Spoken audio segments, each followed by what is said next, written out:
Good afternoon. Praise Yahuah. Hallelujah, Yahuah. Shabbat Shalum. Sorry for butchering all the names and the soundings of text, by the way. This is Genesis 42. And when Jacob, James, saw that there was grain in Mitzrayim, Egypt, the border of Africa, Jacob said to his sons, "Why do you look at each other?" And he said, "See, I have heard that there is grain in Mitzrayim. Go down to that place and buy for us there, and let us live and not die." And Joseph's 10 brothers went down to buy grain in Mitzrayim.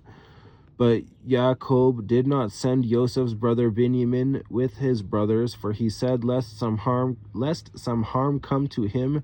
And the sons of Yasharel went to buy. Yasharel is Jacob, by the way. And the sons of Yasharel went to buy grain among those who journeyed, for the scarcity of food was in the land of Canaan, the Middle East.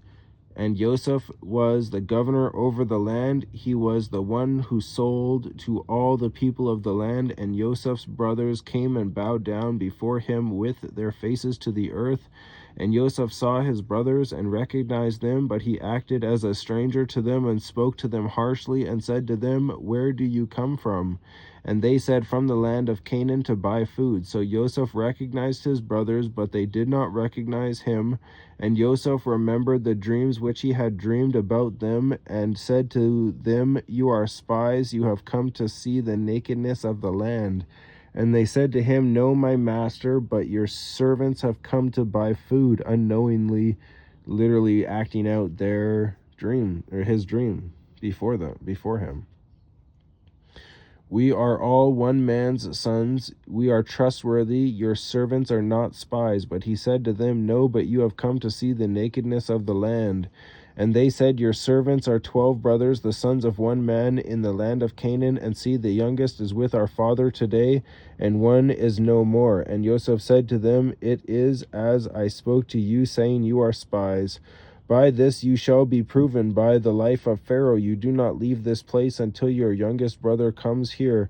Send one of you, and let him bring your brother while you are kept in prison. So let your words be proven, to see whether there is any truth in you, or else by the life of Pharaoh you are spies." And he put them all together in prison for 3 days. Now Joseph said to them the third day, "Do this and live, for I fear Yahuah. If you are trustworthy, let one of your brothers be confined to your prison house, and you go bring grain for the scarcity of food of your houses, and bring your youngest brother to me, and let your words be confirmed, and you do not die."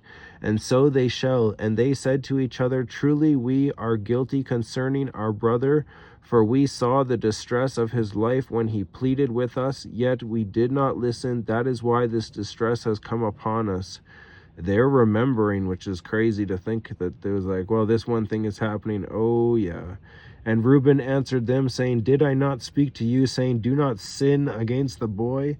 Sin, 1 John 3:4, sin is lawlessness, and you would not listen, and see, his blood is now required of us." And they did not know that Joseph understood them, for he spoke to them through an interpreter. And he turned himself away from them and wept, but came back to them and spoke to them. And he took Shimon from them and bound him before their eyes.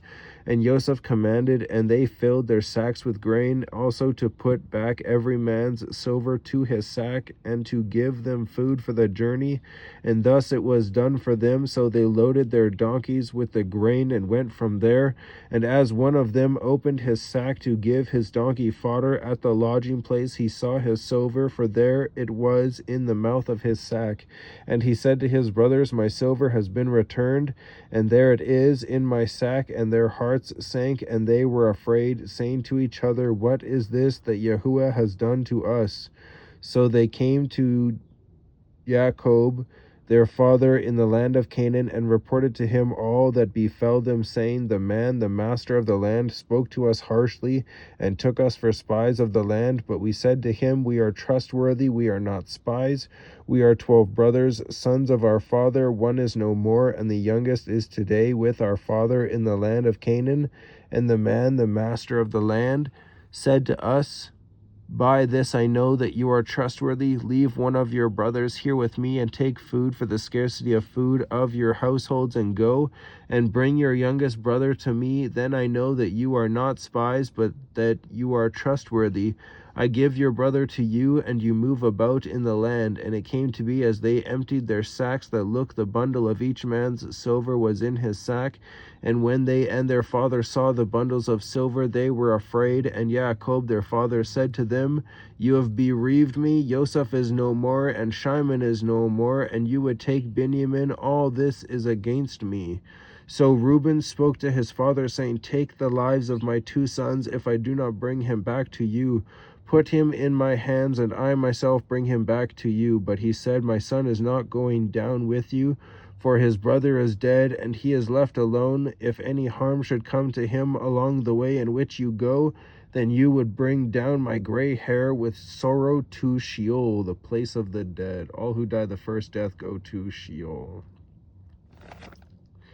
Hallelujah, Yahuah, Shabbat Shalom.